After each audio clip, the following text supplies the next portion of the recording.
ఇప్పుడు నేను ఒక 2 జనరేషన్స్ కనెక్ట్ అయిపోయాను నేను.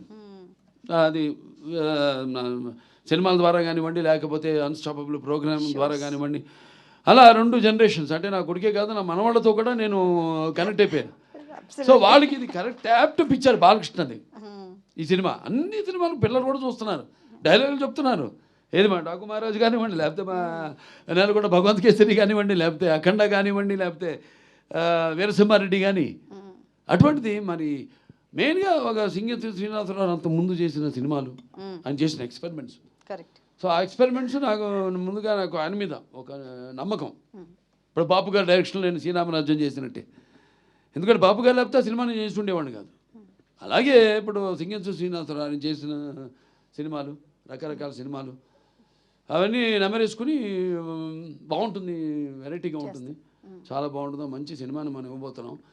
ఇప్పుడు అంటాను, ఇప్పుడు చాలామంది పద్మభూషణ్ వస్తే మీకు కొంచెం లేట్గా ఇచ్చారనుకుంటా. అంటే కాదు కరెక్ట్ టైంకి వచ్చింది నాకంట. ఎందుకంటే మళ్ళీ ఒక మామూలు సెకండ్ ఇన్నింగ్స్ అంటూ ఉంటారు మన ఇండస్ట్రీలో. అది ఆ పదం మన వంట పట్టదు. లేదు, మనం 4 సినిమాలు ఇచ్చాం, 3 సార్లు ఎమ్మెల్యేగా గెలిచాం. దాని తర్వాత అన్‌స్టాపబుల్ నంబర్ 1 ప్రోగ్రామ్గా నిలిచింది మన దేశంలోనే.